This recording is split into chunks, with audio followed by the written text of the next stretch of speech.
Hello my amazing students, my बच्चा लोग। तो फाइनली इंतजार खत्म हुआ। बहुत टाइम से मुझे बोल रहे थे कि मैम ये वन शॉट वीडियो प्लीज बना दो। तो acids bases and salts one shot video आपके सामने है। Your request has been accepted by your एजी मैम, योर अनुभा मैम। तो पेश किया जाए। Students, I hope you are happy and very happy new year to all of you, क्योंकि new year वाले दिन ये प्रीमियर होने वाला है। तो मैम की तरफ से ढेर सारी wishes, best wishes. I hope ये साल कम स्ट्रेसफुल रहे सबके लिए और आप अच्छे अच्छे रेजोल्यूशन सेट करो, the one that you actually want to do. ये नहीं कि बस पीयर प्रेशर में कुछ कुछ चीजें बना रहे हो और प्लान कर रहे हो, ठीक है। Please do that and do let me know in the comment section what will be your new year resolution. And close to reality होना चाहिए, ऐसा नहीं कि मैम हल्क बनना है मुझे। Okay, so let me have this session acid bases and salts with none other than your Anubha ma'am. बहुत मजे से पूरा चैप्टर पढ़ेंगे। मैम बीच बीच में कुछ चीजें आपको करने को भी बोलेगी, प्लीज जरूर करना। और जो भी क्वेश्चन पूछेगी सबमिट करते रहना ताकि एक इंटरैक्टिव एक्सपीरियंस बना रहे and you will get to know so many things from the same.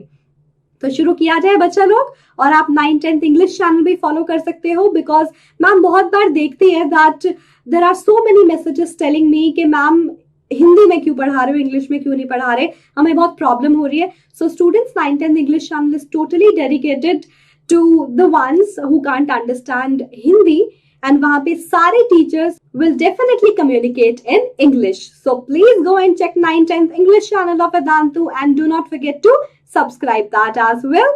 So with the same Josh and happy new vibes, let's start this. This is our target. That's a quick revision. I hope one shot video, you know that though ma'am is like that kind of a person जो भावनाओं में कुछ ज्यादा ही बह जाती है और सब कुछ बता देती है, तो वन शॉट वीडियो का मतलब ही आपको पता है, मैम सारे एस्पेक्ट बताएगी ही with most important topics also. So stay till the end and do not forget to like the video, share it among your friends to tell मजेदार है, मजा आ जाएगा, रिविजन अच्छा होगा, and if you're new, subscribe. Okay, let's start right now. We'll talk about the compound for the first place, क्योंकि chapter का नाम है एसिड बेसिस सॉल्ट। तो क्वेश्चन ये आता है कि एसिड बेसिस सॉल्ट एक्चुअली में है क्या और हम क्यों पढ़ रहे हैं उसको। तो स्टूडेंट्स, आप 9th क्लास से पढ़ के आए हो कि कंपाउंड होते हैं, compound which is made up of different element combining together in fix proportion by mass, है ना। जब वो डिफरेंट एलिमेंट एक फिक्स कॉम्पोजिशन में ऐड होते हैं, वी गेट आवर कंपाउंड। तो कंपाउंड मिलियंस पॉसिबिलिटी वाले हैं, तो हम अपने कन्वीनियंस के लिए उसको डिवाइड कर लेते हैं into 3 parts. That is our acids, bases and salts. जितने भी कंपाउंड है उन्हीं को कैटेगराइज किया गया acid bases salts on the basis of some और द अदर कॉमन प्रॉपर्टीज। तो इनकी प्रॉपर्टीज क्या है, इनकी रिएक्शंस क्या है, वो सब हम बारी बारी से पढ़ेंगे, ठीक है। तो एकदम ready, Hulk ready, super ready. तो चलो फिर शुरू करते हैं। सबसे पहले एसिड के बारे में बात करेंगे। दैट बहुत कॉमन सेइंग है, don't touch it, it is very dangerous. और उस पर ऐसे लेबल भी लिखा होता है, because acids are generally corrosive in nature, and where I'm saying corrosive, I'm talking about the acid which are mineral acid, ठीक है, जो हमें लैबोरेटरी में रखे हुए मिलते हैं ग्लास बॉटल्स में, जिनका सोर्स है मिनरल्स। ऑल राइट, तो वो बहुत ही corrosive होते हैं। But in general when I talk about acid, acids का जो टेस्ट होता है वो सावर होता है नेचर में, थोड़ा खट्टा होता है। एंड हियर जो टेस्ट करने की बात आती है वो ऑर्गेनिक एसिड तक लिमिटेड है। ऑर्गेनिक एसिड्स आर समथिंग जो हमें लिविंग सोर्सेज से मिलते हैं, लाइक प्लांट्स एंड एनिमल्स। जैसे कि अगर मैं बात करूं, आप सिट्रस फ्रूट्स खाते हो, दे हैव सिट्रिक एसिड। इमली खाते हो, that has tartaric acid into it. Milk जो कर्ड में कन्वर्ट हो जाता है, वो कर्ड में क्या होता है, lactic acid. There are so many acids and you know that that's having a sour taste. That turns blue litmus to red also, acid का प्रॉपर्टी है। And what they give in water, whenever you put acid into water, they dissociate into ions, and we are going to have hydronium ions, or also called as H ions, और उसकी वजह से ही acidic behavior prove होता है। No water, no dissociation of ions, no acidic behavior at all. So please do remember that. यहाँ पे example दिया है सल्फ्यूरिक एसिड का, एसिटिक एसिड का, जो आप विनेगर में भी यूज करते हो। ये एक ऑर्गेनिक एसिड है। पहचान क्या है, ये वाला group COOH, carboxylic acid group होता है हमारे ऑर्गेनिक एसिड में। Nitric acid, sulphuric acid, even hydrochloric acid, ये वाले जो एसिड है ये मिनरल एसिड है। मिनरल एसिड जनरली स्ट्रॉन्ग होते हैं, पावरफुल होते हैं, कंप्लीट डिसोसिएशन शो करते हैं। ऑल राइट, तो कॉमन प्रॉपर्टी क्लियर है, sour in taste, turn blue litmus to red. अगर आप वाटर में डालोगे that dissociate into ions and that solution can conduct electricity because electricity is something that happens due to flow of ions only. And definitely that's like the most important point, that they releases H ions in the aqueous solution and show acidic behavior. That's the must. Aqueous जरूर लिखना, या फिर आप hydronium ion लिखना। अगर इनमें से कोई भी प्रॉपर्ली नहीं लिखा तो टीचर आपके मार्क्स काट सकता है। ध्यान देना इस बात को। कैसे? क्योंकि जब HCl वाटर उसको तोड़ेगा, वाटर क्या करेगा, अपनी एनर्जी लगाएगा इसको ब्रेक करने में। You get H positive Cl negative. H positive क्या है? हाइड्रोजन जिसके पास एक भी इलेक्ट्रॉन नहीं है, सिर्फ न्यूक्लियस, स्मॉलेस्ट पॉसिबल थिंग। तो उसके स्टेबिलिटी के लिए वाटर आके उसको उसके आसपास गैदर हो जाता है and give hydronium ions for the stability responsible for the acidic behaviour. या आप AQ एक्वस भी लिख सकते हो ब्रैकेट में, उसका भी यही मतलब है कि वाटर ने उसको गैदर किया हुआ है। टाइप ऑफ एसिड मैम ने बताया नेचुरल एसिड, जिनको हम ऑर्गेनिक एसिड भी बोलते हैं। ठीक है, natural acid, organic acid, and then it comes to mineral acid. ठीक है, नेचुरल एसिड के मैम ने एग्जांपल भी दिए which we get from nature in terms of plants and animals. Organic acid organic sources से जो मिलते हैं, बहुत सारे एग्जांपल है। मिथेनोइक एसिड जो है उसको फॉर्मिक एसिड भी बोलते हैं, लाइक अ कॉमन नेम, क्योंकि वो फॉर्मास का मतलब होता है रेड एंट्स। तो एंट्स रिलीज करती है बेसिकली ये एसिड। कभी हुआ होगा वो एरिया स्वेल हो जाता है, मेरे साथ तो बहुत होता है। My house has so much of चीटी and I am like please go away. ठीक है, एसिटिक एसिड आपके विनेगर में होता है, ऑक्सैलिक एसिड आपके टोमेटो स्पिनच में भी होता है। ठीक है, these are some of the example and I've given some more example already. Mineral acid is something that we get from minerals, और example जो है उसके है hydrochloric acid, sulphuric acid, nitric acid. Generally strong होते हैं, but carbonic acid is more of like an exception कि वो mineral है बट फिर भी स्ट्रॉन्ग नहीं है। ठीक है, तो एग्जाम्पल भी सब क्लियर हो गए। अब बात करेंगे एसिड्स की केमिकल प्रॉपर्टी की। पहले एसिड के बारे में, फिर बेस के बारे में, फिर उनका कुछ जनरल चीजें जो आपको पता होनी चाहिए कि स्ट्रॉन्ग और वीक एसिड बेस क्या होते हैं, कॉन्सेंट्रेटेड एसिड वीक एसिड और बेस क्या होते हैं, उनको डाइल्यूशन कैसे किया जाता है, उनकी कंसेंट्रेशन को आप कैसे चेक करोगे, फिर इसके बारे में बात करेंगे। तो सबसे पहले एसिड की बात करें, how acids are going to react with metal, that's very easy and I hope you know it. Metal acid के साथ रिएक्ट करते हैं, सॉल्ट एंड हाइड्रोजन गैस देते हैं। That's nothing but a kind of displacement reaction. कौन सा reaction show करते हैं स्टूडेंट्स? Displacement reaction. ठीक है, एग्जाम्पल देती हूँ। जिंक है, मैंने HCl में डाला हाइड्रोक्लोरिक एसिड, और zinc is like I can displace hydrogen easily because I came in the reactivity series above hydrogen. You will get a salt, zinc chloride, and hydrogen gas is going to release, जो कि burn करती है with a pop sound, and you can check it also.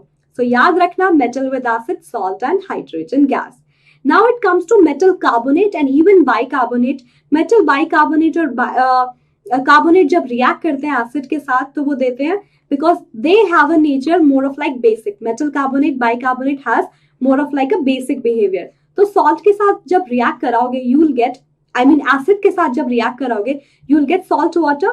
But क्योंकि carbonate bicarbonate जो है उसमें CO3 आता है, that also decomposes to give one more substance called as carbon dioxide gas. तो कार्बोनेट ले लो चाहे बाइकार्बोनेट, एसिड के साथ रिएक्ट करके सॉल्ट वाटर, साथ में CO2 गैस दे देते हैं।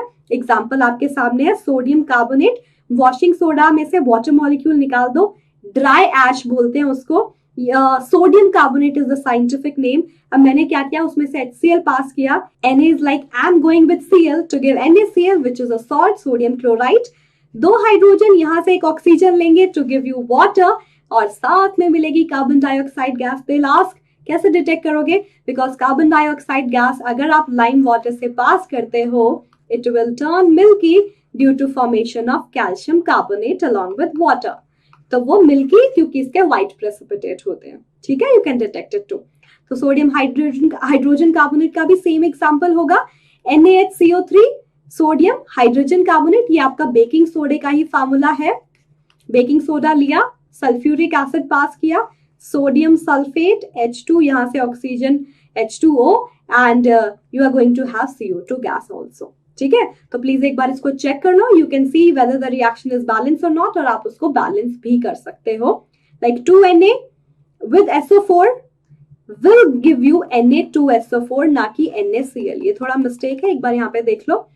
एंड उसके अलावा I have 2 hydrogen and 2 hydrogen यहाँ से 4 हाइड्रोजन, और वो 2 ऑक्सीजन यहाँ से कंबाइन करेंगे तो 2 molecule of water along with CO2 gas. I made the reaction balance also. ठीक है, एक बार प्लीज देख लेना that I have made it correct. Yes, so we'll talk about the base now, but before that some small information कि कैसे Vedantu platform आपकी बहुत सारी प्रॉब्लम को सॉल्व कर सकता है, because this is just the YouTube platform. We have platform of our own and उसमें बहुत सारा मजा आता है, बहुत सारा सीखने को मिलता है आपको कैसे, क्योंकि लाइव क्लासेस होती है आपकी, अनलिमिटेड क्लास आप अटेंड कर सकते हो, उसमें बहुत सारी क्विजेस होती है, कोई भी टॉपिक पढ़ाने के बाद क्विज ली जाती है, सपोज 15 मिनट टॉपिक पढ़ा है फिर quiz, to make sure you are getting everything and actively participate कर पा रहे हो। ठीक है, उसके अलावा you will be able to compete with the students throughout the world, और एक हेल्दी कॉम्पिटिशन बना रहेगा तो आपके मन में वो रहेगा कि हाँ भाई अच्छा करना है and all.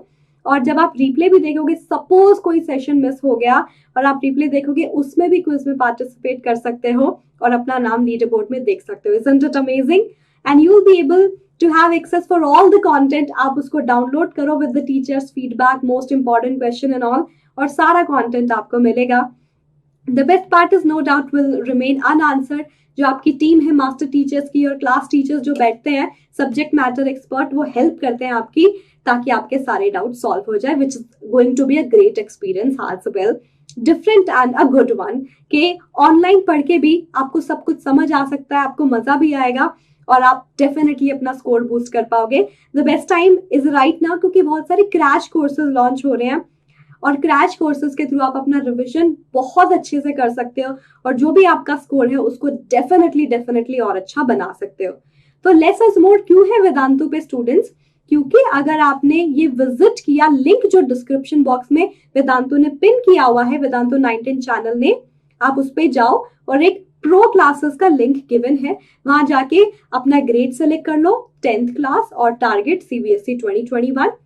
AG pro code लगा देना ऐसा करते वक्त, क्योंकि ये आपको डिस्काउंट दिला देगा जो भी वेदांतु का MRP होगा 2699 फॉर अ मंथ, एंड अब हो जाएगा 2159 with the help of this code. और इसका मतलब है आप सिर्फ पे करोगे 11 रुपीज पर session as you have unlimited number of access of classes. It's like suppose even if you are taking 8 classes per day, that's just a normal thing, आप 3 भी लगा सकते हो, 2 भी, तो you can do the maths, okay.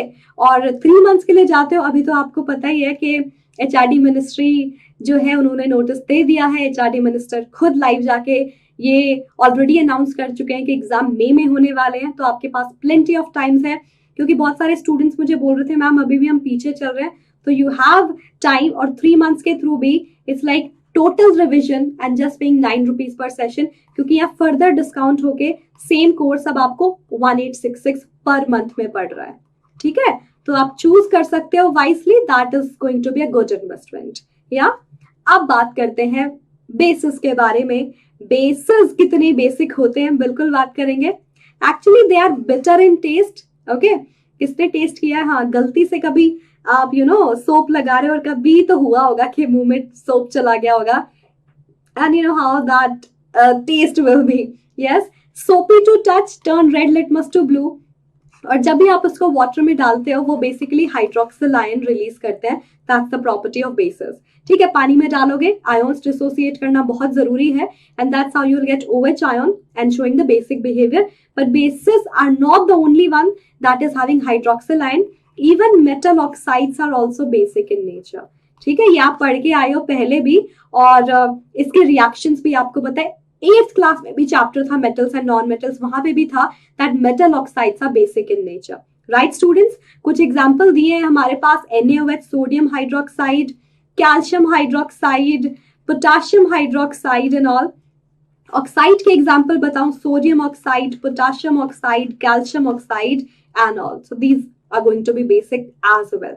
Basis का test पता चला, bitter, soapy to touch, red litmus to blue. अगर आप उनका एक्वस सोल्यूशन लेते हो, आयंस फ्री है, कंडक्ट करेगा electricity, almost same property with few differences, और OH आयंस देंगे ये सोल्यूशन में। In general I am talking about. अब बेस को 2 तरीके से डिवाइड करोगे, water soluble and water insoluble. Water soluble bases are called as alkali. ठीक है, अल्कली बोलते हैं, alkalis are water soluble bases. मतलब बेस तो एक बहुत बड़ा सर्कल है, alkali is just a small part of it, जो सिर्फ वाटर सोल्यूबल बेसिस होते हैं। और उनके एग्जाम्पल दूं तो आपको पता है हमारा जो ग्रुप 1 है उस पर लिखा ही होता है अल्कली मेटल्स, क्योंकि वो जब पानी में डालोगे they will give you metal hydroxides which will show alkaline behaviour, मतलब water soluble bases. Even group 2 alkaline earth metal, तो ये भी जो हमारे हाइड्रोक्साइड बनाएंगे वो वाटर सोल्यूबल होंगे, बट अगर ग्रुप 1 से कंपेयर करोगे तो ये ज्यादा बेसिक होंगे, ज्यादा अल्कलाइन होंगे, more alkaline than my group 2। Example दूं, ग्रुप 1 में सोडियम पोटेशियम आता है। If you remember the group लीना की रब से फरियाद, है ना, तो सोडियम पोटेशियम उसमें आएंगे, इनके हाइड्रोक्साइड ज्यादा स्ट्रॉन्ग बेस है, बेसिक है। ग्रुप 2 में आएगा मेरा कैल्शियम हाइड्रोक्साइड, मैग्नीशियम हाइड्रोक्साइड, ये मेरे क्या है, ये मेरे also basic but comparatively lesser than the first one. तो अल्कलाइन वाला पॉइंट कभी मिस मत करना। एक क्वेश्चन आता है लाइक अ स्टेटमेंट कि all alkalis are basic, yes और नो, इस तरीके से। तो आपको पता है all alkalis are basic but all bases are the one that's not alkali. सारे के सारे बेस वाटर सोल्यूबल थोड़ी ना होते हैं। I hope that point is super duper clear in your mind. चलो फिर अब प्रॉपर्टी पढ़ लेते हैं, केमिकल प्रॉपर्टीज, मतलब कि केमिकल रिएक्शन जो हमारे बेस शो करते हैं।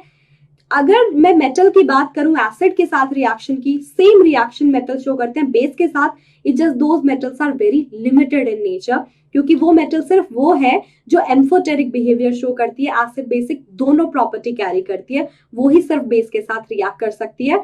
तो when I talk about my metal like zinc, aluminium, few example that can react with the base. ठीक है, तो एग्जांपल देखते हैं। जिंक लिया हमने, बेस के साथ ट्रीट करा, that should be a strong base, NaOH gives you salt and hydrogen gas, product will be the same जो हमने एसिड में मिले थे, जो हमें एसिड के साथ मिले थे। तो we will get sodium zincate, sodium Na2, in total 2 positive charge, एक सोडियम पे 1 पॉजिटिव, 2 पे 2 पॉजिटिव, और जिंकेट पे इन टोटल -2 चार्ज। ठीक है, साथ में hydrogen gas. So that's a salt made up of opposite ions, right. अब बात करेंगे, जैसा मैम ने बताया मेटल ऑक्साइड्स का नेचर भी बेसिक होता है। तो अगर मेटल ऑक्साइड्स हम लेंगे वो बेसिक, तो वो बेस के साथ तो नहीं रिएक्ट करेंगे, लेकिन नॉन मेटल ऑक्साइड होते हैं एसिडिक इन नेचर, वो जरूर रिएक्ट करेंगे बेस के साथ, है ना। मैम ने क्या बोला, मेटल के जो ऑक्साइड है वो है बेसिक इन नेचर, तो वो बेस के साथ रिएक्शन नहीं शो करेंगे। बट अगर तुम नॉन मेटल ऑक्साइड ले लो, वो है acidic in nature, just like carbon dioxide. अब उसको बेस के साथ रिएक्ट करोगे तो वो जरूर रिएक्शन शो करेंगे। एसिड बेस रिएक्शन के प्रोडक्ट क्या होते हैं, सॉल्ट एंड वाटर, याद है ना, neutralization, acid base give salt and water. तो एक एग्जांपल है आपके सामने, सोडियम हाइड्रोक्साइड विद CO2, ये है मेरा बेस, ये non metal oxide acid will give salt, sodium carbonate and water. Sodium, 2 sodium, CO2, एक और ऑक्सीजन ले गया, sodium carbonate along with 2 hydrogen और 1 ऑक्सीजन, बच गया water. So I hope this point is also pretty clear in your mind. Yeah. Now हम base के बारे में पढ़ रहे हैं, तो बेस एसिड के साथ कैसे रिएक्ट करते हैं, that they show pretty much clear कि वो न्यूट्रलाइजेशन रिएक्शन शो करते हैं। आपको 7th क्लास से पता है दैट एसिड और बेस जब कंबाइन करते हैं they give salt and water, that's very simple. और ऐसा क्यों होता है, मान लो मैंने एक एसिड का एग्जाम्पल लिया, acid give H positive ion, base generally give OH negative ion. H और OH जो कंबाइन करता है equal amount of H positive ion, OH negative ion, the substance that is going to give that is salt, that's neutral in nature, क्योंकि H OH equal हो गए, equal concentration of acid and base, neutralization, salt along with water, H OH के साथ water दे देगा। तो Na positive Cl negative के साथ जा रहा है, more of like a double decomposition reaction, DD reaction, they will exchange there ions, H with OH that will give you water। तो ये रिएक्शन भी क्लियर है, बेस एसिड के साथ या एसिड बेस के साथ कैसे रिएक्ट कर रहा है, राइट बच्चा लोग, nothing like difficult at all. अब reaction of acid with metal oxide, अब मेटल ऑक्साइड तो है बेसिक, मेटल ऑक्साइड भी रिएक्ट कर सकते हैं हमारे एसिड के साथ। बेस के साथ तो मैम ने बताया कोई रिएक्शन नहीं, बट ऑपोजिट नेचर वाले के साथ तो रिएक्शन शो कर ही सकते हैं। तो मेटल ऑक्साइड बेसिक होते हैं, वो एसिड के साथ जरूर रिएक्ट कर सकते हैं to give salt and water, because that's also type of neutralization. Example आपके सामने है, हमने लिया कैल्शियम ऑक्साइड और उसको रिएक्ट कराया एसिड के साथ, HCl के साथ. So you will get calcium chloride and H2O water, salt and water. Pretty much simple. Yes or no? Do let me know. आगे बढ़ने से पहले एक छोटा सा information, you know about this channel of Vedantu, right? Vedantu olympiad school. तो उन्होंने launch किया है फाउंडेशन प्लस का कोर्स, जहां पे आप RMO और बाकी के एग्जाम्स के लिए प्रिपेयर कर सकते हो and can transform the journey of your academics and can do very good. 21 दिसंबर से 31 जनवरी तक स्पेशल क्लासेस हो रही है हर Monday to Saturday. Please do not miss it. The best master teachers are going to teach you guys. This is the link, you can register it, you will get it in the message pinned by Vedantu channel also. ठीक है, तो register कर लेना please.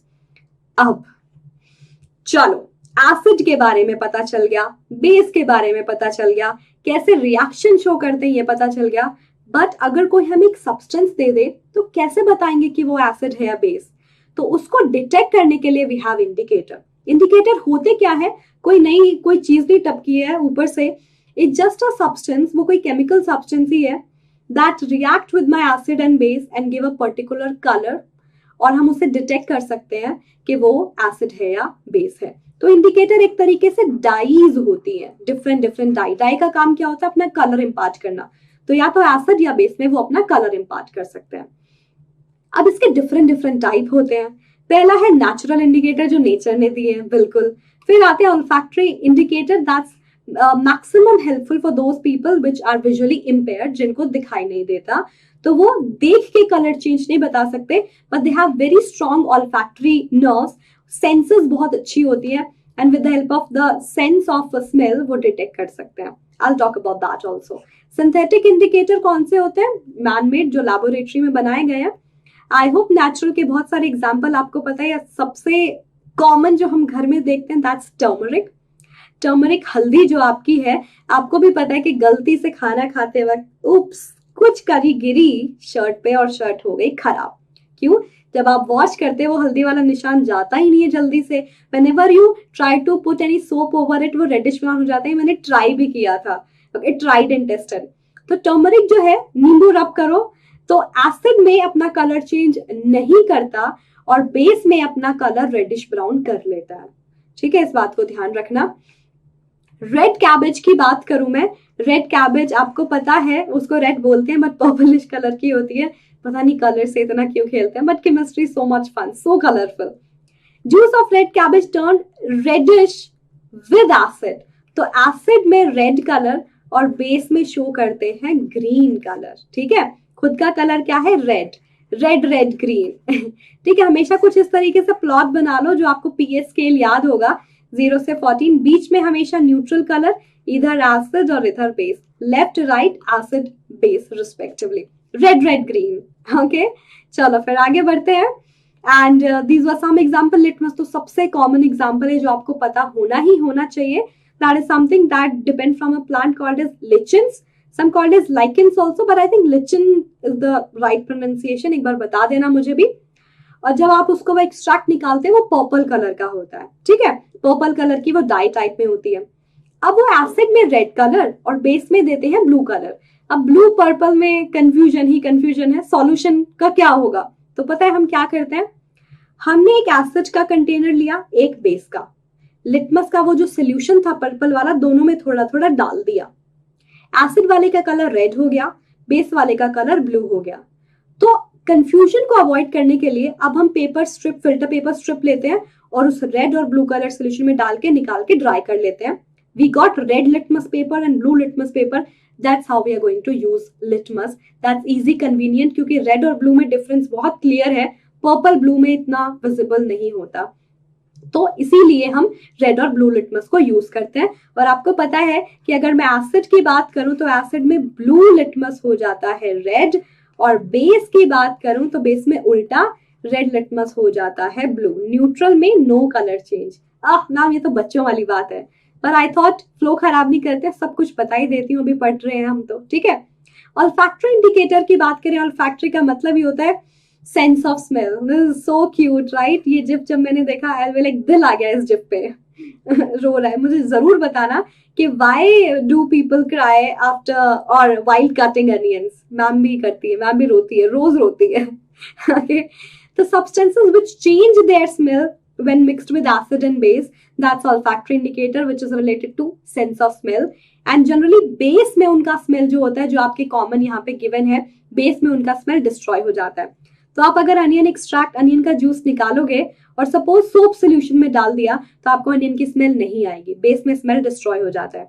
Vanilla essence very good smell, अब base में फिर से वही उसकी स्मेल डिस्ट्रॉय हो जाती है. तो वो स्मेल के बेस पे चेक कर सकते हैं whether the given substance is acid और बेस. फिर कैटेगरी आती है सिंथेटिक इंडिकेटर, जो हम लैबोरेटरी में प्रिपेयर करते हैं. And the very common one is phenolphthalein and methyl orange. English is like a next level funny language, I do respect, but सोचो फिनोफ्थिलीन एल साइलेंट है. फिनोफ्थिलीन एंड मिथाइल ऑरेंज, अगर मैं इनके कलर की बात करूं, फिनोफ्थिलीन का कलर होता है कलरलेस, कोई कलर नहीं होता. मिथाइल ऑरेंज गिवन है ऑरेंज, बट पूरा ऑरेंज नहीं, ऑरेंजिश रेड कलर होता है बाय द वे. ठीक है. अब फिनोफ्थिलीन जो है कलरलेस, अपना कलर कैसे चेंज करता है एसिड में? No change in colour, no change in colour. और अगर मैं बात करूं खुद का कलर, कलरलेस ही है. और अगर मैं बात करूं बेस में तो उसका कलर हो जाता है pink, NCP, no country for people.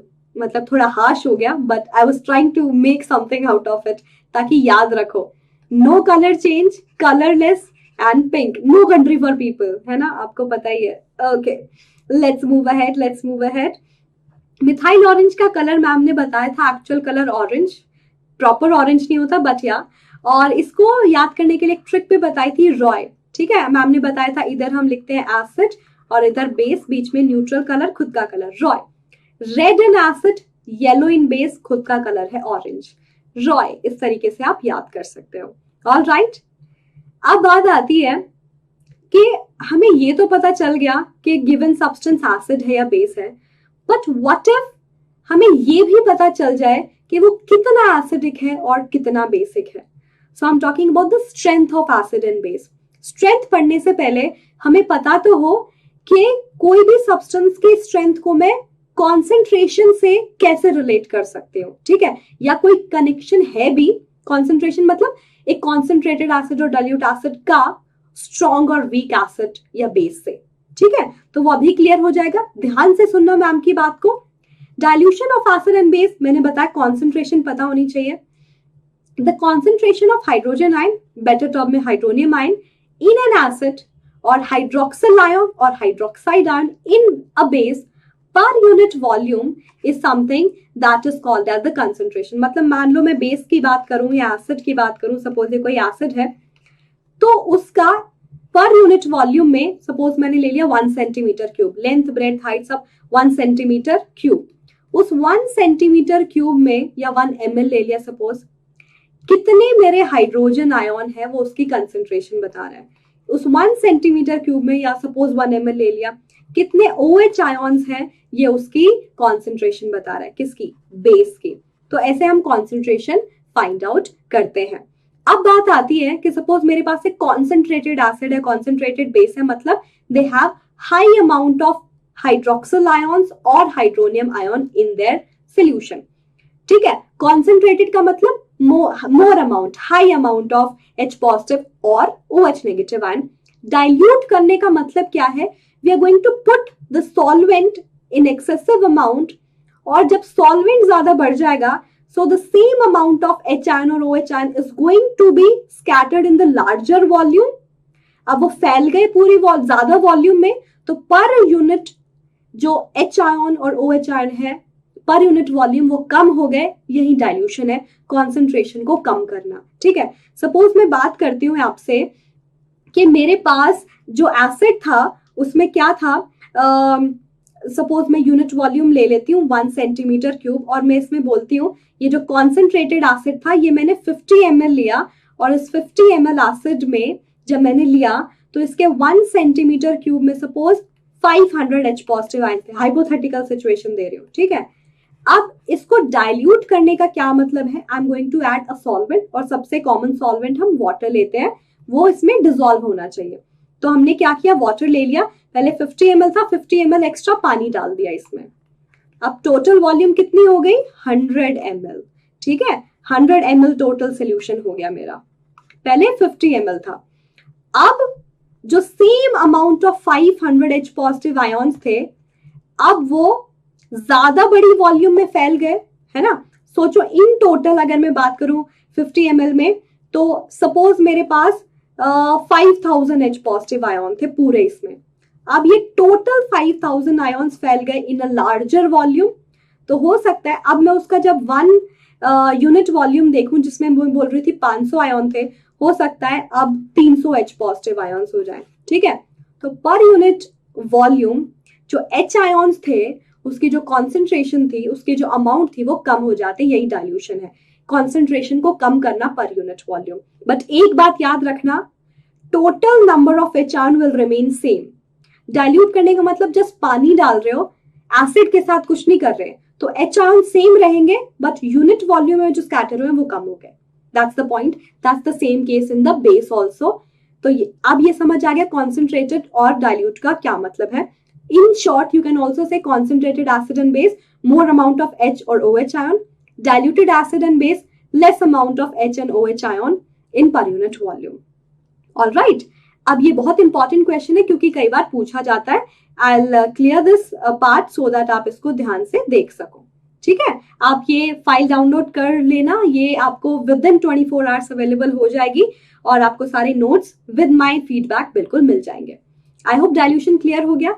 But एक और बात जो आती है, जो पूछी जाती है, वो यही है कि क्या हम ऐसे ही नॉर्मली डाइल्यूट कर लेंगे सब्सटेंस को कि मैंने एसिड लिया, बेस लिया, सीधा पानी डाल दिया?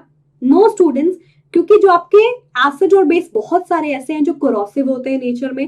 कोरोसिव का मतलब है कि जब भी पानी मिक्स करोगे that shows a very very exothermic reaction, highly exothermic reaction. इतना एनर्जी निकलेगा कि वो एसिड बेस वेपर में कन्वर्ट होके आपके फेस पे भी स्प्लैश कर सकता है, वो बीकर भी टूट सकता है। तो रिस्क नहीं लेते, रिवर्स करते हैं, पानी लेते हो आप, because water is something that's neutral in nature. ये कलर इस पे दिखाई नहीं दे रहा है, let me take another colour. Water जो होता है स्टूडेंट्स, वो होता है न्यूट्रल इन नेचर, आपको भी पता है। तो वो न्यूट्रल वाला सब्सटेंस क्या बोलेगा? एसिड डालो, अब जो हीट रिलीज होगी न्यूट्रल सब्सटेंस में जो ज्यादा हार्मफुल नहीं है, आप एसिड डाल रहे हो, हीट जो रिलीज हो रही है वो ग्रेजुअल हो रही है। और एसिड भी कैसे डालो? ड्रॉप बाय ड्रॉप, ठीक है। ड्रॉप बाय ड्रॉप एसिड डालो, थोड़ा सा स्टर करो, फिर ड्रॉप डालो, फिर स्टर करो, इससे कि हीट हो रही है ग्रेजुअली रिलीज, जिसे आप कंट्रोल कर सकते हो। तो जब भी डाइल्यूशन किया जाए, you'll take your acid or base and you'll put it in water. That's how you'll dilute it, that's how you'll decrease the concentration. Do remember that always, ठीक है। इस बात को बिल्कुल अच्छे से याद रखना है। तो डाइल्यूशन वाला पार्ट क्लियर हो गया एकदम। That's why these special symbols are something that is used here. ये कि अगर किसी कोरोसिव होते हैं, मेटल सरफेस पे गिरेंगे, क्लोथ पे गिरेंगे, हाथ पे गिरेगा, तो आपको हार्म हो सकता है, क्योंकि ये आपके बॉडी से वाटर एब्जॉर्ब करके जला सकते हैं उसको, ठीक है। Exothermic reaction. अब बात आती है, स्टूडेंट्स कंफ्यूज होते हैं कॉन्सेंट्रेटेड और डाइल्यूटेड एसिड में और स्ट्रॉन्ग और वीक एसिड में, same with the base also, yes और नो, मुझे बिल्कुल बता देना। तो देखो, अब बात करेंगे कॉन्सेंट्रेटेड एसिड, डाइल्यूट एसिड जो कर ली है, फिर उसको कंपेयर करेंगे यहाँ पे strength of acid and base, कि स्ट्रॉन्ग एसिड और वीक एसिड क्या होता है। Same case for base also. तो सुनते जाओ मुझे। Strong acid is something that is the one that is going to completely dissociate into water, shows complete dissociation. अच्छा, कंप्लीट तो ऑलमोस्ट अ मिथ होता है, तो नियर टू कंप्लीट आप बोल सकते हो, ठीक है। जैसे कि HCl is a strong acid, my sulphuric acid is a strong acid, क्योंकि जब भी आप इसको पानी में डालोगे they will completely dissociate into ions, और इसीलिए आप हमेशा जब भी डिसोसिएशन शो करते हो आप एक फॉरवर्ड एरो लगाते हो, ठीक है, इस तरीके से। HCl डिसोसिएट मतलब वापस नहीं बनेगा HCl, ठीक है। ये आयंस दिए यही रहेंगे, वो वापस HCl में कन्वर्ट नहीं होंगे। Weak, just like my acetic acid, जो विनेगर में खाते हो आप, ये वाला एरो नहीं शो करके ये डबल हेडेड एरो शो करते हो, क्योंकि रिवर्सिबल काइंड। जो भी आपके सब्सटेंस बनेंगे एसिटेट आयन और H positive ion, they can still convert back to give you molecule of acetic acid also. तो वीक एसिड वो होते हैं जो आयॉन्स और आपको मॉलिक्यूल दोनों फॉर्म में मिलते हैं, दे शो पार्शियल डिसोसिएशन। अब कंफ्यूजन की बात ये है, स्टूडेंट्स बोलते हैं कि मैम क्या स्ट्रॉन्ग एसिड और कॉन्सेंट्रेटेड एसिड सेम होता है? नहीं बच्चा, ये दोनों अलग अलग टर्म है। अगर मैं आपको ये बात बोलूं तो बिल्कुल शॉक नहीं फील करना। आपका चाहे एसिड वीक हो चाहे स्ट्रॉन्ग हो, दोनों एसिड कॉन्सेंट्रेटेड हो सकते हैं। मैं एसिटिक एसिड भी कॉन्सेंट्रेटेड फॉर्म में ले सकती हूँ और मैं सल्फ्यूरिक एसिड भी कॉन्सेंट्रेटेड फॉर्म में ले सकती हूँ। ठीक है, कॉन्सेंट्रेशन का मतलब ही है high amount of H positive ions. तो मान लो अगर मैं बोलती हूँ कि मैंने सल्फ्यूरिक एसिड का 98% सोल्यूशन ले लिया, वो स्ट्रॉन्ग भी है और कॉन्सेंट्रेटेड भी है। इन द सेम वे मैं एसिटिक एसिड का भी तो 98% सोल्यूशन ले सकती हूँ। ठीक है, 98 ग्राम और ml पर 100 ml ऑफ योर सोल्यूशन। ठीक है, इन दैट वे। तो कंफ्यूज मत होना, कॉन्सेंट्रेशन और कॉन्सेंट्रेटेड और डाइल्यूट सिर्फ अमाउंट ऑफ H और पॉजिटिव और OH नेगेटिव आयन से रिलेटेड है। स्ट्रॉन्ग एंड वीक डिसोसिएशन, कितना डिसोसिएट हो रहा है, उससे रिलेटेड है। एक वीक एसिड भी आपका कॉन्सेंट्रेटेड हो सकता है और डाइल्यूटेड एसिड आपका स्ट्रॉन्ग हो चाहे वीक हो, वो डाइल्यूटेड फॉर्म में भी प्रेजेंट हो सकता है। ठीक है, same goes with the base also. तो नो कंफ्यूजन, ऑलराइट, कंफ्यूज बिल्कुल नहीं होने का। तो ये तो समझ आ गया, strong acid generally mineral acid होते हैं, कंप्लीटली डिसोसिएट, और weak acid generally organic acid होते हैं, दे वोंट डिसोसिएट कंप्लीटली। अब बात आती है कि मैम आपके जो इंडिकेटर्स बताए वो ये तो बता रहे हैं हमें कि गिवन एसिड और बेस मतलब गिवन सब्सटेंस एसिड है या बेस है, बट ये नहीं बता रहा कि वो कितने स्ट्रॉन्ग है या कितने वीक है। उसके लिए हम यूज करते हैं यूनिवर्सल इंडिकेटर का। नेक्स्ट टाइप ऑफ इंडिकेटर नाम से ही बता रहा है, यूनिवर्सल इन नेचर। तो ये बेसिकली क्या हेल्प करता है, ये भी बता देता है कि गिवन एसिड और बेस स्ट्रॉन्ग है या वीक है या न्यूट्रल है आपका गिवन सब्सटेंस। कैसे? Universal indicator is basically a mixture of so many dyes, बहुत सारी डाई का एक मिक्सचर है that sensitive to the strength of acid and base and can detect by giving a particular colour for the following acid and base, कि वो कितना strong और week है, उस पर एक पर्टिकुलर कलर मिल जाता है। ठीक है, और वो है ये, आप इसको विबग्योर से थोड़ा सा कनेक्ट कर सकते हो। रिवर्स वे में लिखो वॉयलेट, इंडिगो भूल जाओ लेकिन, ठीक है, indigo is like not so favourable here. Violet, indigo भूल गए, ब्लू, फिर ग्रीन, फिर येलो, फिर ऑरेंज, फिर रेड। ये देखो, और ये है क्या, इस स्केल को दिया था सोरेनसन ने 1909 में। इसको बोलते हैं पीएच स्केल। पीएच का पी का मतलब है पोटेंस, पोटेंस का मतलब ग्रीक वर्ड पावर। ठीक है, देख लेना, Greek Latin something, power of hydrogen ions. ठीक है, तो सोरेनसन ने बोला कि चाहे आपका एसिड हो चाहे बेस हो, दोनों में थोड़ा अमाउंट ऑफ H पॉजिटिव तो दोनों में भी होता है। बेस में कैसे? क्योंकि बेस को पानी में डाल रहे हो और पानी में H पॉजिटिव OH नेगेटिव दोनों होते हैं, तो H पॉजिटिव चाहे फ्यू अमाउंट में हो बेस में भी होगा, और एसिड में तो होता ही होता है, बस एसिड में बहुत ज्यादा होता है। तो उसने बोला H पॉजिटिव आयन को मैं क्या करूंगा, एक बेस मानूंगा और उसकी हेल्प से बता सकता हूँ कि आपका गिवन सब्सटेंस कितना स्ट्रॉन्ग एसिड, कितना वीक एसिड, कितना स्ट्रॉन्ग बेस, कितना वीक बेस है, bye giving a general idea कि पीएच इनवर्सली प्रोपोर्शनल है, मेरा जो स्केल है वो इनवर्सली प्रोपोर्शनल है एच आयन की कॉन्सेंट्रेशन के। एंड उसके स्केल सिर्फ 0 से 14 तक था। एक रेफरेंस स्केल माना है, उसका मतलब ये नहीं है कि वो कुछ सिग्निफाई कर रहा है, वो एक रिलेटेबल स्केल है चीजों को जानने के लिए। तो उसने बोला 0 to 7 के बीच में 7 आता है। 7 का मतलब हो गया बीच में, मतलब यहाँ पे H आयन और OH आयन कंसेंट्रेशन इक्वल है। जब इक्वल होती है वो न्यूट्रल सोल्यूशन देते हैं, यानी कि जस्ट लाइक वाटर। तो 7 जो पीएच है वो न्यूट्रल सोल्यूशन को बताता है, जैसे कि वाटर। अब अगर लो पीएच है उसका मतलब है H आयन की कॉन्सेंट्रेशन ज्यादा, if that's low that's high, that's what the inversely proportional is. यानी कि जब पीएच कम होता चला जा रहा है H आयन की कॉन्सेंट्रेशन इंक्रीज करती जा रही है। And as I said, more and more amount of H ion, stronger and stronger your acid will be. तो 1, 2 जो पीएच है मतलब वो आपके स्ट्रॉन्ग एसिड है। दूसरी तरफ जाते हैं, पीएच बढ़ रहा है मतलब H आयन की कंसेंट्रेशन यहाँ पे बहुत ही कम होती है, जैसे कि बेस में। तो आप रिवर्स बोल सकते हो, यहाँ पे OH आयन की कॉन्सेंट्रेशन इंक्रीज करती है, रिवर्स होता है ये।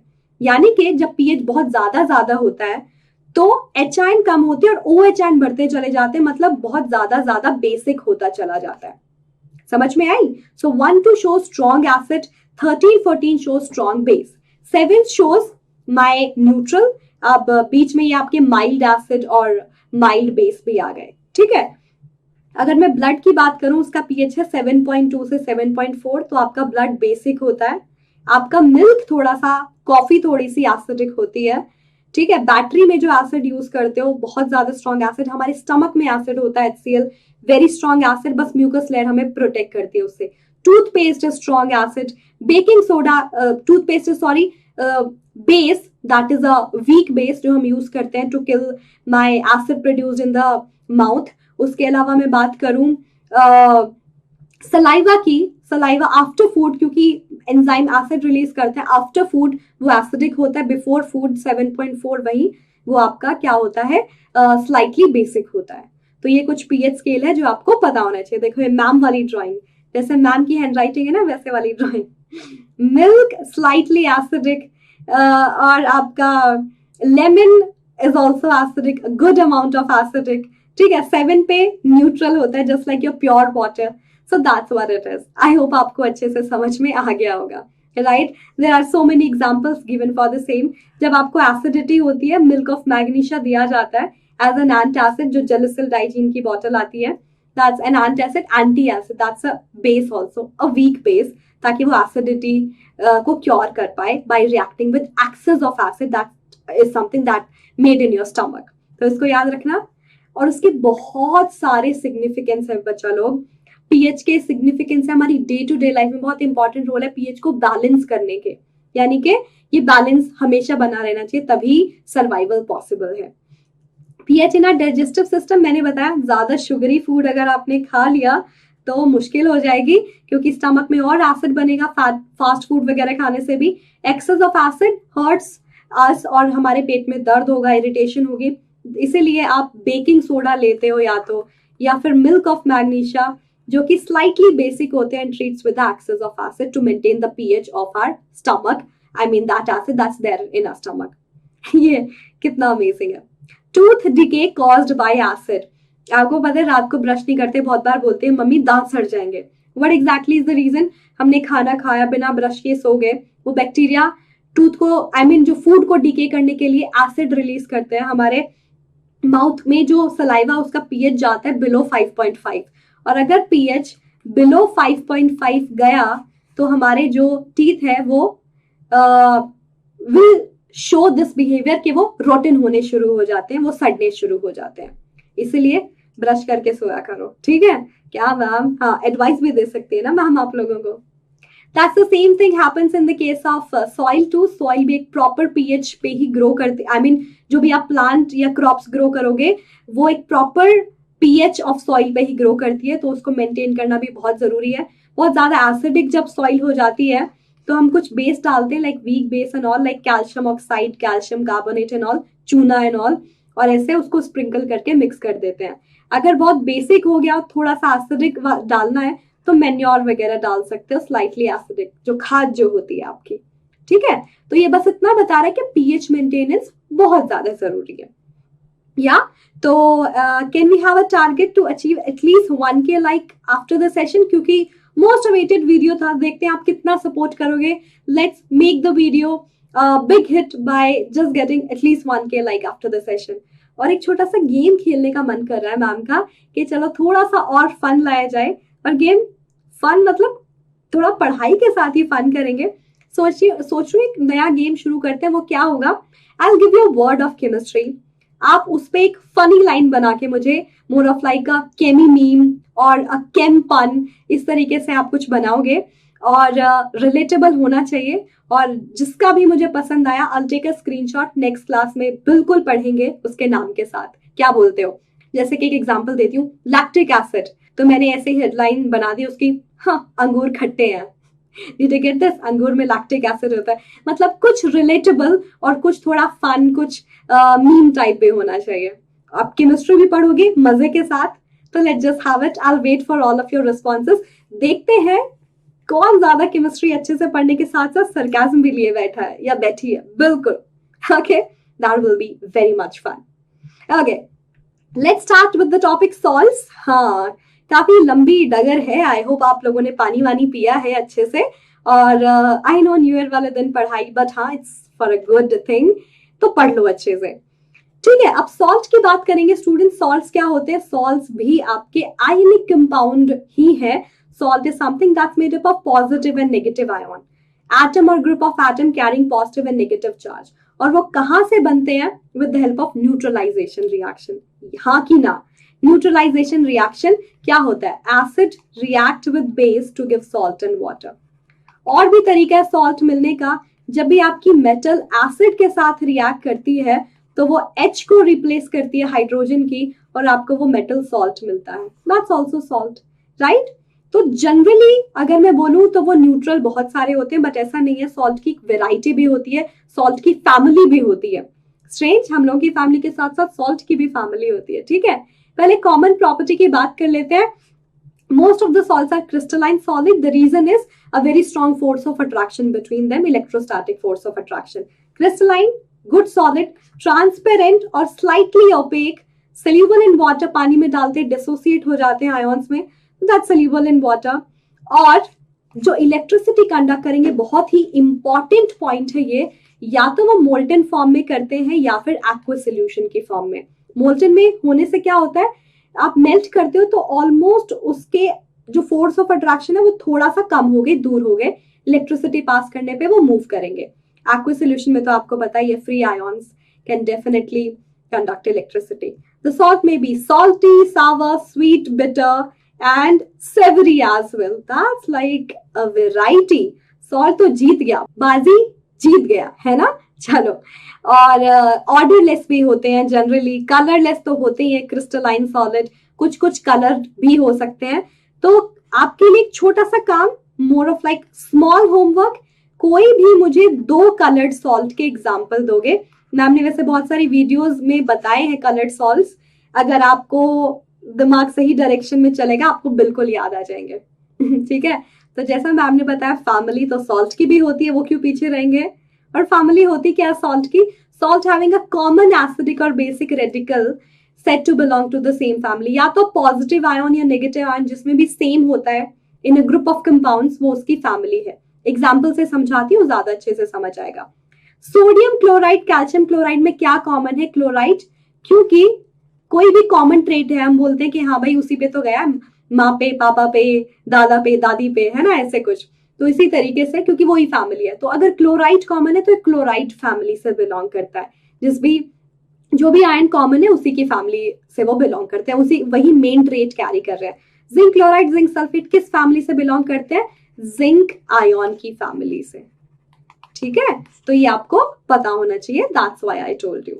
अब बात करते हैं जो मैम ने अभी 5 मिनट पहले बताया कि most of the salts are neutral but not all. Salts की भी कैटेगरी है, neutral salt, acidic salt and basic salt.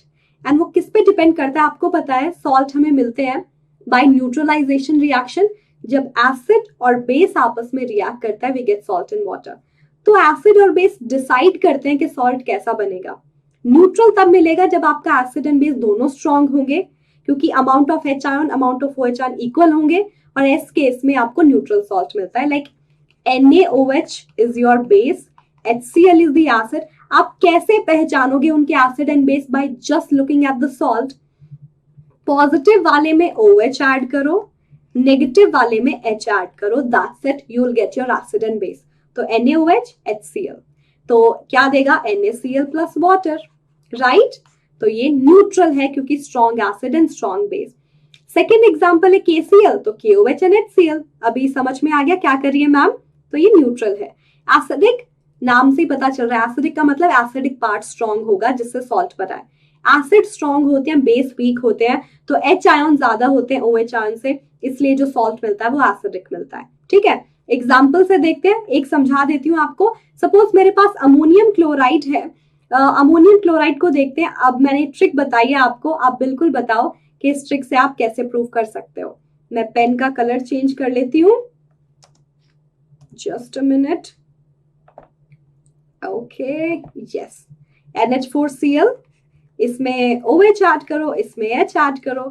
Ammonium hydroxide which is a weak base, HCl is a strong acid.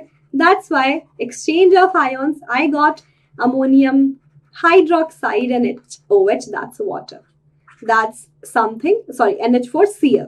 That's something, that's an acidic salt. कौन सा salt है बच्चा लोग? Acidic salt. Is that clear? Very much awesome.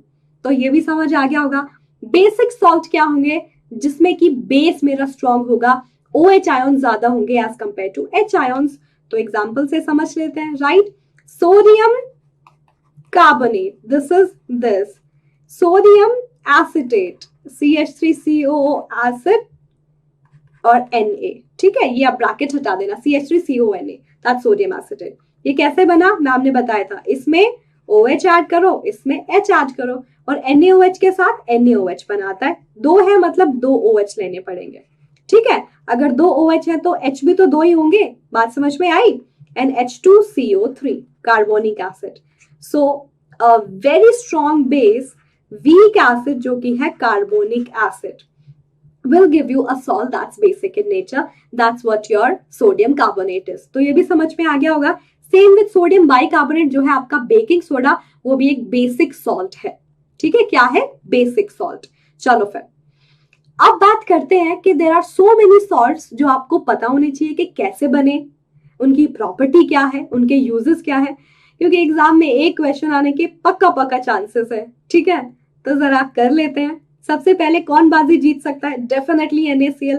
NaCl is like, मैं पीछा बिल्कुल नहीं छोड़ूंगा, अगर नमक नहीं खाओगे बहुत प्रॉब्लम हो जाएगी, मसल्स वीक हो जाती है, ब्रेन की प्रॉपर फंक्शनिंग नहीं होती, दैट्स सो ट्रू, ठीक है। तो आपको पता है कि NaCl बना क्या, कैसे बना। NaOH ये तो है लैबोरेटरी प्रिपरेशन, NaOH और HCl को मिला के।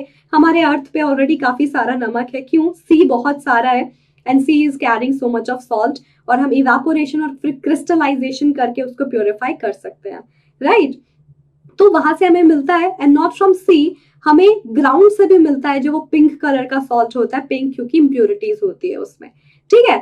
अब ये जो NaCl है वो इतना इंपॉर्टेंट इसलिए भी है क्योंकि इसकी हेल्प से हम बहुत सारे और कंपाउंड और सॉल्ट भी बना सकते हैं। I tell you one by one, पर पहले हम बता दें कि वो सिर्फ फूड के टेस्ट को एनहांस करने में ही नहीं, मैम ने बताया प्रॉपर फंक्शनिंग ऑफ ब्रेन, एक सोडियम पोटेशियम चैनल चलता रहता है that helps to give electrical signal to all of the part of the body handled by brain.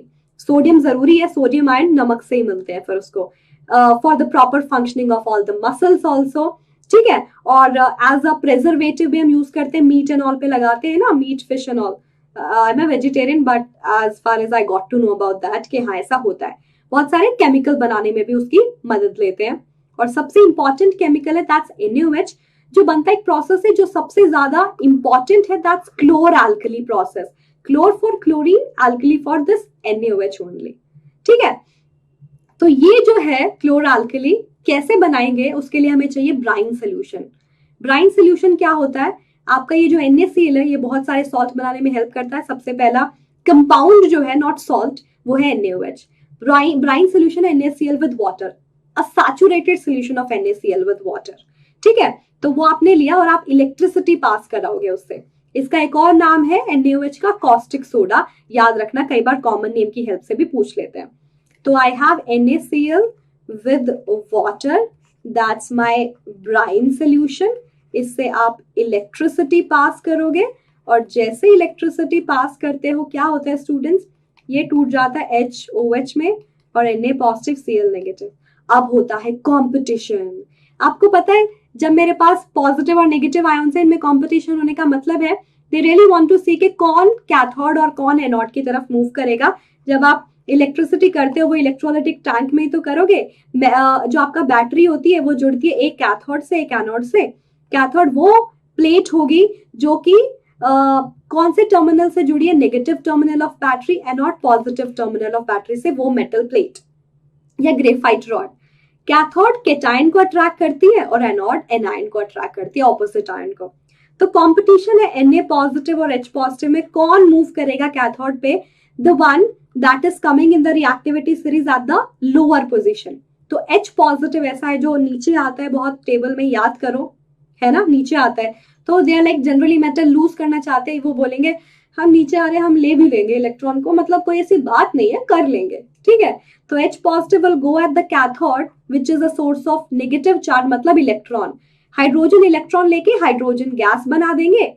और इसी तरीके से अगर अब मैं बात करूं क्लोराइड की और OH आयन की, अब इनके बीच में कंपटीशन होगा। तो what exactly is going on anode ये भी देख लेते हैं, यहाँ पे जा रही है क्लोरीन और मुझे दे रही है क्लोरीन गैस, ठीक है, क्लोर एल्कली प्रोसेस, तो मुझे क्लोरीन मिली और अब यहाँ पे सोल्यूशन में Na पॉजिटिव आयन और OH नेगेटिव आयन बच गए। तो वो NaOH क्या करते हैं, वो घूमते रहते हैं, कहाँ जाए, तो कैथोड बोलता है तुम मुझे तो हाइड्रोजन ने एक्वायर कर लिया, तो मेरे आसपास रहो, मेरे को कोई मतलब इतनी दिक्कत वाली बात नहीं, नियर कैथोड वो जाके सेव हो जाएंगे, ठीक है। तो इसको याद रखो, ये यहाँ पे लिखा भी है, प्रोसेस का नाम है क्लोर एल्कली प्रोसेस। क्लोरीन मिलेगा, एल्कली मिलेगी, दैट्स NaOH नियर कैथोड, ठीक है, और क्लोरीन मिलेगी एनोड पे। प्लीज याद रखना इस बात को, ऑलराइट, याद रखोगे क्योंकि इंपॉर्टेंट है एग्जाम के लिए। एंड यहाँ से NaOH जिसके बहुत सारे यूजेस हैं, क्लोरीन के बहुत सारे यूजेस हैं और हाइड्रोजन के भी बहुत सारे यूजेस हैं, यूज कर सकते हैं। क्लोरीन की हेल्प से एक नया सब्सटेंस भी हम बना सकते हैं, that's bleaching powder, which is like very much amazing. एक और नाम है उसका क्लोराइड ऑफ लाइम। और क्लोराइड ऑफ लाइम क्यों बोलते हैं, क्योंकि दिस इज क्लोराइड और ये लाइम से मिला है, और लाइम पता है क्या होता है केमिस्ट्री में, लेमन वाटर नहीं होता, लाइम इज कैल्शियम हाइड्रोक्साइड, अगर आपको याद हो तो। याद है कि नहीं है, जल्दी बताओ, याद है? तो ये बनता ही कैसे है, कैल्शियम हाइड्रोक्साइड का aqueous solution with chlorine, cold water में सोल्यूबल होता है, ये ध्यान रखना। और ये OH कैल्शियम बोलेगा एक ऑक्सीजन और क्लोरीन के साथ मैं तो चला, कैल्शियम ऑक्सी क्लोराइड, एक H और एक OH मिल गया, मतलब कि वाटर, ठीक है। तो ये मुझे मिला bleaching powder in water, alright, that's how we get it. और एक राज की बात, एक सीक्रेट की बात बताती हूँ कि calcium oxychloride, which is the scientific name of bleaching powder, is just a way to store chlorine. Chlorine को स्टोर करने का तरीका विच इज अ गैस। अब गैस को कैसे इजीली स्टोर कर पाओगे, bleaching powder is a powder, white colour powder. तो जब भी आप कैल्शियम ऑक्सीक्लोराइड, आप अपना ब्लीचिंग पाउडर लोगे, पानी में डालोगे, तो देखो रिएक्शन रिवर्स हो जाएगी, आपको क्लोरीन गैस मिल जाती है। और chlorine gas is a very good oxidising agent और डिसइंफेक्टेंट का भी काम करता है, पूल वगैरह में भी आप डाल सकते हो, ठीक है। तो याद रखना इसको। चलो आगे बढ़ते हैं। तो यहाँ पे यूज लिखे हैं, aqueous solution of bleaching powder is basic in nature because वो कैल्शियम हाइड्रोक्साइड बना के दे रहा है आपको। रिमूव करने के काम आता है कलर को, इसीलिए उसको टेक्सटाइल इंडस्ट्री में यूज करते हैं as a bleaching agent. Ma'am ने बताया गुड ऑक्सीडाइजिंग प्रॉपर्टी, क्योंकि जो भी आपका कलर्ड सब्सटेंस है, वो जो भी रिस्पॉन्सिबल है उसके लिए, उसका ऑक्सीडेशन हो जाता है और उसकी हेल्प से कलर गायब हो जाता है एट टाइम्स। यस, उसके अलावा डिसइंफेक्टेंट, क्योंकि बैक्टीरिया को किल करता है because having chlorine into it. या वुड पल्प, आपको पता है बहुत गंदा सा कलर होता है उसका, आपको पेपर बनाना है वो व्हाइट कलर का, तो उसमें भी आप ये ब्लीचिंग पाउडर ऐड कर सकते हो, ठीक है। अब this one is my personal favourite, why sir, because that's baking soda. And why baking soda is like so much important, क्योंकि वो कुकीज, वो पैनकेक्स, वो ढोकला, वो जो भी आपकी इतनी यम्मी यम्मी चीजें होती है, वो इतनी सॉफ्ट एंड फ्लफी क्यों बनती है, क्योंकि हम उसमें डालते हैं baking soda. Baking soda carbon dioxide gas release करता है upon heating, that store in your dough और व्हाटसोएवर, और वो फिर फ्लफी और सॉफ्ट हो जाता है, that sodium hydrogen carbonate, okay. And how to obtain that, वो ब्राइन सोल्यूशन से ही मुझे मिल सकता है, which is like a best part. Brine solution में हम दो गैस पास करेंगे, देखते हैं क्या। याद करना, बेकिंग सोडा का नाम जो है सोडियम हाइड्रोजन कार्बोनेट और सोडियम बाइकार्बोनेट भी उसको बुलाते हैं विद द एक्चुअल नेम। और जो प्रोसेस जिससे बनता है उसको बोलते हैं सॉल्वेज प्रोसेस। और वो क्या है, ब्राइन सोल्यूशन लिया हमने और पास कराया CO2 gas and ammonia gas, ठीक है। और अब देखो, जब भी NH3 को एक हाइड्रोजन और क्लोरीन मिल जाए, हमेशा NH4Cl बना के खुश रहता है। यहां से हाइड्रोजन ले लेगा और यहां से Cl ले लेगा टू गिव NH4Cl, ठीक है। अमोनियम क्लोराइड अच्छे से वाटर सोल्यूबल होता है, मिल गया मुझे। अब साथ में मिला Na, एक हाइड्रोजन यहां से CO2 और एक A, ये रहा O3। साथ में मिला मुझे NaHCO3, मेरा baking soda, partially soluble in water, so due to difference in the solubility we can separate both of it। हम बेकिंग सोडा को सेपरेट कर सकते हैं हमारे अमोनियम क्लोराइड से, और वही तो चाहिए था, सेपरेट करके ड्राई करके बस यही करना है और उसको स्टोर कर लो, ठीक है। अब ये जो बेकिंग सोडा के यूज बताऊं, बहुत अच्छे अच्छे यूज है। पहले प्रॉपर्टी भी समझ लेते हैं। क्रिस्टलाइन सॉलिड होता है और हमें पाउडर फॉर्म में स्टोर करके हमें मिलता है। एम्फोटेरिक होता है नेचर में। एम्फोटेरिक का मतलब डुअल बिहेवियर शो करता है। हमने बताया स्पैरिंगली सोल्यूबल है वाटर में। But the most important part is how that's going to behave when you heat it. Like thermal decomposition हो जाता है while heating. Thermal decomposition when you heat a substance, when you break down a substance due to heat. क्या मिलता है? Na2CO3 sodium carbonate along with CO2 and water. The best part is baking soda को आप directly food में डालना avoid इसीलिए करते हो क्योंकि अगर आपने डायरेक्टली डाला, ये देता है बेकिंग सोडा से kind of a component of washing soda, anhydrous washing soda. Anhydrous sodium carbonate is the one जो वॉशिंग सोडा जिससे बनता है और इसकी वजह से टेस्ट हो जाता है उसका बिटर। थोड़ा भी ज्यादा अमाउंट में डलेगा आपका इडली या कुछ भी पैनकेक बिटर टेस्ट करेगा। एक बार हुआ था, my mom made a dhokla which was bitter in taste, that was the reason, ज्यादा अमाउंट में डाल दिया था। तो इसलिए हम डायरेक्ट बेकिंग सोडा नहीं ऐड करते। बेकिंग सोडा के साथ हम डालते हैं एक weak organic edible acid. Organic acid edible होते हैं, हम खाते हैं डे टू डे लाइफ में। तो सपोज मैम ने क्या किया, टार्टरिक एसिड डाल दिया, इजिली ग्रोसरी स्टोर पे मिल जाता है। आपको मिक्सचर भी मिल जाता है with the name of baking powder, वो उसको बेकिंग पाउडर बोलते हैं। ठीक है, तो आपको पता है ये इसमें बेसिक प्रॉपर्टी है एसिड। मैम ने रिएक्शन बताई थी, when acid react with metal carbonate and bicarbonate it gives salt, water and CO2। तो I get a salt. Sodium metal का जो सॉल्ट बनेगा उसका नाम हो जाएगा सोडियम टार्टरेट। ठीक है, सॉल्ट बना, सॉल्ट के साथ फिर CO2 एंड वाटर।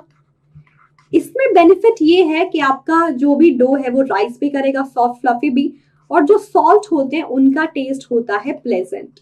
सॉल्ट का टेस्ट कैसा होता है? प्लेजेंट। और प्लेजेंट टेस्ट का मतलब है हम बच गए, खाने का टेस्ट खराब नहीं होगा। तो हम बेकिंग सोडा नहीं, बेकिंग पाउडर यूज करते हैं, याद रखना। What exactly is the reason? हमें बिटर टेस्ट से बचाना है। Yum, look at those cookies जिसने भी बनाया है, वेरी गुड जॉब। तो बेकिंग सोडा का एक यूज तो आपको पता चल गया बेकिंग पाउडर बनाने में। उसके अलावा और क्या यूज है, बिल्कुल देखते हैं। बेकिंग पाउडर के अलावा उसको हम एंटासिड, मैम ने ये भी बताया था, एंटासिड की तरह यूज करते हैं। कुछ नहीं पड़ा घर में, बेकिंग सोडा पानी में मिलाओ, एसिडिटी हो रही है, ले लो, एक्सेस ऑफ एसिड को न्यूट्रलाइज कर देगा। और आपके टीथ को व्हाइट और प्लेग फ्री करने के लिए भी, क्योंकि ये भी डिसइंफेक्टेंट प्रॉपर्टी शो करता है और क्लेंजिंग प्रॉपर्टी भी शो करता है, हम इसको भी यूज कर सकते हैं। That I have seen my mom also. Silver पे एक ब्लैक कलर की लेयर आ जाती है, सिल्वर सल्फाइड। आप बेकिंग सोडा से उसको क्लीन करोगे, वो भी क्लीन हो जाएगा। एसिड बेस रिएक्शन, वो सॉल्ट की फॉर्म में वो लेयर निकल जाएगी। और हम फायर एक्सटिंग्विशर में भी उसका यूज करते हैं, called as soda acid fire extinguisher. हम बेकिंग सोडा लेंगे और एक डिफरेंट इसके अंदर लेयर होती है, उसमें हम लेते हैं एसिड, सल्फ्यूरिक एसिड डाइल्यूटेड। और जब उसको शेक करते हो, ये सोडा, बेकिंग सोडा एसिड के साथ रिएक्ट करता है to produce salt, water and CO2। The same kind of a reaction that I told you like 5 minutes before, not even 5 minutes before. और ये जो मिक्सचर है, that foam type of a mixture having CO2 gas, ये आपको बुझा देगा क्योंकि CO2 helps in extinguishing the fire, और ये आपको पता है।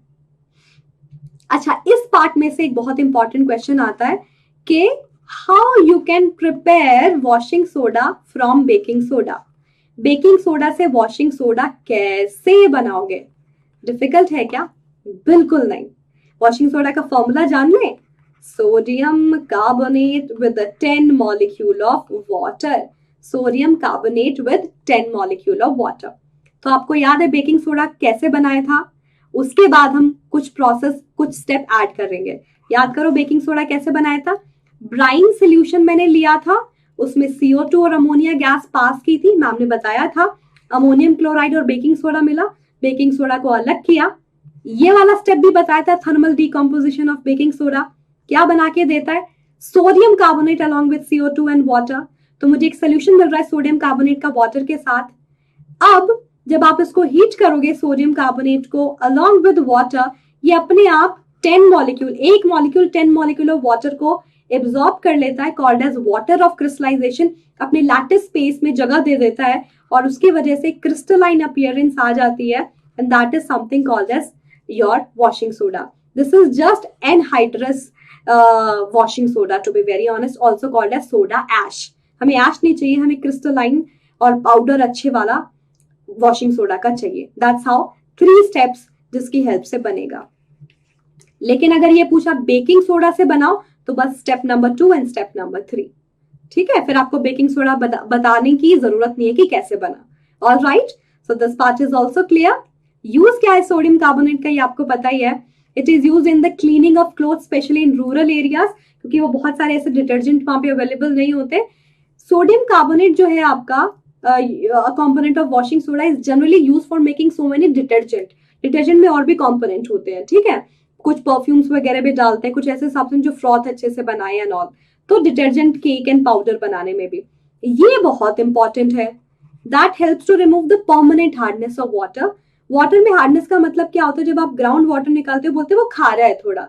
The reason is being having some strong ions into it, क्योंकि मिनरल आ जाते हैं उसमें, कैल्शियम मैग्नीशियम के आयंस। कैसे? कैल्शियम में भी क्लोराइड, कैल्शियम सल्फेट, ठीक है, इस तरीके से magnesium chloride, sulphate, carbonate, bicarbonate. Permanent hardness chloride sulphate की वजह से अगर है मान लो, तो आपका ये जो वॉशिंग सोडा का ये कंपोनेंट था सोडियम कार्बोनेट, ये रिएक्ट करेगा इनके साथ और सब्सटेंस बना लेता है which is insoluble in that water और सेटल डाउन हो जाएगा। इमेजिन करो मैंने उस पानी में सोडियम कार्बोनेट डाल दिया, सपोज कैल्शियम क्लोराइड था उसके अंदर। जैसे मैंने सोडियम कार्बोनेट डाला, ये इंप्योरिटी क्या हुई, इसके साथ रिएक्ट करके सोडियम क्लोरीन के साथ NaCl दे देगा और कैल्शियम कार्बोनेट बन जाता है। The best part in this is एक ऐसा सब्सटेंस बन जाता है उस कैल्शियम एंड मैग्नीशियम का जो इनसोल्यूबल होता है। ये वाला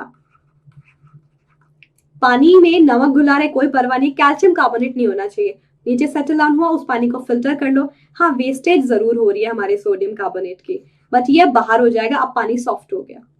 गुड थिंग। ये क्वेश्चन पूछा जाता है कि why it's used for the removing of permanent hardness of water. So please do remember that.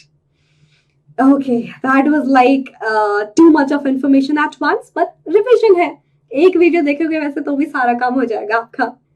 अब ये somehow मैम ने बता दिया, पर थोड़ा सा और पढ़ लेते हैं। वाटर ऑफ क्रिस्टलाइजेशन होता क्या है स्टूडेंट्स? बहुत सारे ऐसे सॉल्ट होते हैं जिसमें वाटर ऑफ क्रिस्टलाइजेशन होता है और उन सॉल्ट को बोलते हैं हाइड्रेटेड सॉल्ट। एग्जाम्पल बताती हूँ, दिस और उसके अलावा थोड़ी देर पहले भी पढ़ा दिस, और भी बताती हूँ, just wait for it. Sodium carbonate with 10 molecule of water, my copper sulphate with 5 molecule of water, my iron sulphate with 7 molecule of water, so many example. तो जब भी वाटर मॉलिक्यूल एक मेरे मॉलिक्यूल का हिस्सा बन जाए उस स्ट्रक्चर का, and give it a crystalline structure and give color also at some time, that's called water of crystallization. Okay, and उसको कैसे represent करते हो? with the help of dot, that these water particles are physically going to attach to it, just it। अगर आप उसको heat करोगे ये water particle उड़ जाएंगे, सब्सटेंस का कलर भी चला जाएगा और एक जो क्रिस्टलाइन अपीयरेंस थी, शाइनी अपीयरेंस थी, वो डल पाउडरी टाइप में कन्वर्ट हो जाएगी। ठीक है, क्या आप बता सकते हो ये क्या है? ये है मेरा POP, प्लास्टर ऑफ पेरिस। ये है मेरा जिप्सम, जिप्सम की हेल्प से ही मेरा POP बनता है। That's a very important question. POP बोलते इसलिए, प्लास्टर ऑफ पेरिस बोलते इसलिए क्योंकि पेरिस में सबसे पहले जिप्सम मिला था और लंदन में एक बहुत बड़ा फायर हुआ था, तो वहां के प्रिंस ने ऑर्डर किया था कि फ्रांस जो है पेरिस, वहां से जाओ, जिप्सम लेके आओ, और 3 दिन तक वो आग लगी रही और फिर वो सारी जगह पे वो जिप्सम गिराया गया, तब जाके आग बुझी। अब इसीलिए भी स्कूल बिल्डिंग एंड ऑल जो वॉल वगैरह बनाते हैं या बेंचेस रखते हैं, उस पर ये POP, प्लास्टर ऑफ पेरिस की कोटिंग की जाती है, जिप्सम की कोटिंग की जाती है। द रीजन इज सेम कि आग नहीं लगती उससे। ठीक है, तो बनेगा कैसे? जो आपका ये जिप्सम था, जब आप उसको हीट करोगे अराउंड 100 डिग्री सेल्सियस या फिर 373 केल्विन, सेम थिंग। बड़ा चालाक है, सिर्फ 1.5 मॉलिक्यूल चले जाएंगे पानी के और ये बच जाएगा। That's what your POP, plaster of Paris. ठीक है, और इसको यूज करो आप, इससे बहुत सुंदर सुंदर आप डिजाइन, फॉल सीलिंग भी कर सकते हो। प्लास्टर इसलिए नाम किया, जो आपकी क्रैक्ड बोन्स है उसको जोड़ने के भी काम आता है, क्योंकि प्लास्टर बना देता है वो, फिर वो हिलता नहीं है और वो बोन क्रैक जो हुई है वो जुड़ जाती है। ठीक है, अब एक क्वेश्चन, और बहुत सारे कास्टिंग ऑफ स्टैचूज के लिए भी, जो आप दुर्गा पूजा या गणेश पूजा देखते हो, वो जो स्टैचूज बनते हैं, that's because of POP only. Okay, अब एक क्वेश्चन आता है कि जो पूछा जाता है कॉमनली कि POP को मॉइस्चर प्रूफ कंटेनर में क्यों स्टोर करते हैं? तो अगर आपने ऐसे छोड़ दिया, मॉइस्चर एब्जॉर्ब करेगा, रिएक्शन फिर से वापस हो जाएगी, टू गिव यू जिप्सम, और जिप्सम कन्वर्ट हो जाता है वो हार्ड मास में, ठीक है। पीओपी लगाते हो आप वॉल पे, फॉल सीलिंग, और उसके बाद ऐसे उतर के थोड़ी ना गिरती है, वो बहुत हार्ड में मास में कन्वर्ट हो जाती है, क्योंकि वो जिप्सम में कन्वर्ट हो जाती है। तो अगर आपने पीओपी को मॉइस्चर प्रूफ कंटेनर में नहीं रखा, मॉइस्चर एब्सॉर्ब करके जिप्सम बना के हार्ड मास दे देता, आप कोई यूज नहीं है उसका। तो याद रखना इस बात का, ठीक है। I hope this part is clear. I hope water of crystallisation is clear. I have given you enough example. Blue colour आता है कॉपर सल्फेट में, that's why we call it blue vitriol. Vitriol का मतलब है glassy appearance, glass type, crystalline type appearance. Due to that 5 molecule of water. जैसा मैंने बताया, जैसे आप उसको हीट करोगे वो उड़ जाएंगे, कलर भी वो ग्रेइश व्हाइट में कन्वर्ट हो जाएगा, डल। सो ये बता रहे कि फिजिकली अटैच है। अब इसको थोड़ा सा पानी डाल दो इसमें, इस ग्रेइश व्हाइट सोल्यूशन में, देखो फिर से अपना कलर रीगेन कर लेता है वो। Iron sulfate is called as crystal is called as my green vitriol, क्योंकि green due to green color vitriol, that glassy appearance because of the same. तो I think ये आपको समझ आ गया होगा जो भी मैंने अभी आपको बताया। I know that was a long one, but my whole point of view was to give you a proper idea of the chapter कि आपके रिविजन में कोई कमी नहीं आनी चाहिए, है ना। अब तो नहीं आएगी बिल्कुल भी। जरूर मुझे बता देना सेशन के लास्ट में जो कमेंट्स में के सेशन पसंद आया, समझ आया, सब मजा आया और फ्रूटफुल रहा आप लोगों के लिए। जो भी क्वेश्चंस मैम ने पूछे हैं बीच में, उसका आंसर तो मस्त देना है। और हमारा केम जो पन है उसको बिल्कुल मत भूलना, जो मैम ने दिया है। वेदांतु प्लेटफॉर्म ज्वाइन कर लो, क्योंकि अभी बहुत सारा टाइम बाकी है। 1 से 3 मंथ्स कोई भी कोर्स ले सकते हो आप। मजा आएगा, क्विज करेंगे, इंटरैक्टिव लर्निंग करेंगे, सबके साथ कंपीट करोगे, अपना नाम देखोगे लीडर बोर्ड में, और सारा कंटेंट मिलेगा विद मोस्ट इंपॉर्टेंट क्वेश्चन। अभी भी लग रहा है लैग कर रहे हो तो बिल्कुल नहीं करोगे, और डेफिनेटली स्कोर बूस्ट कर पाओगे, क्योंकि सारे डाउट्स जितने भी मास्टर टीचर्स और क्लास टीचर्स है आपके सॉल्व करेंगे। Highlight is this crash course, 5000 plus micro course, chapter based course. कोई भी चैप्टर में दिक्कत हो आप नाम लो, सारे कोर्स आपको अवेलेबल हो जाएंगे, ठीक है। तो आओ रिवाइज करो विद ऑल द टीचर्स। कैसे करोगे, लिंक है डिस्क्रिप्शन बॉक्स में, वेदांतु ने उसको पिन किया हुआ है, मतलब सबसे पहला मैसेज आपको वहीं दिखेगा। उसमें लिंक को ओपन करो, अपना टारगेट सीबीएसई 2021 सेलेक्ट करो, ग्रेड सीबीएसई 10 सेलेक्ट करो, और एजी मैम का कोड एजी प्रो लगा दो। एजी प्रो लगाते ही जो 2699 का कोर्स था 1 महीने का, that you just have to give 2159, 3 months का पर मंथ 2333 था, आई मीन 6999, अब बन गया 5599, यानी कि अब बन गया 1866 रुपीज पर मंथ।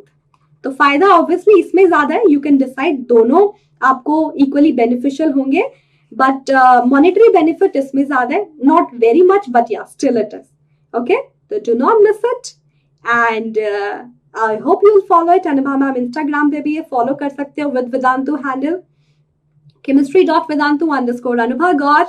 और आई होप आपने हिट कर दिया होगा लाइक बटन, नहीं तो अभी कर दो प्लीज। बेल आइकन को प्रेस करोगे तो सारी नोटिफिकेशन मिलेगी, कोई सेशन मिस नहीं करोगे। And definitely if you are new तो सब्सक्राइब भी कर लो for all the upcoming videos. And thank you so much, that was so great to have you all. I hope आप बिल्कुल बताओगे अपने सारे new year resolution, you can reach out to me as well. इसी खुशी के साथ अगले साल में मिल रहे हैं। Ma'am will come back very soon with the digital board also, wait करना। तब तक के लिए हैप्पी लर्निंग माय बच्चा लोग, take care of yourself, bye bye, thank you so much.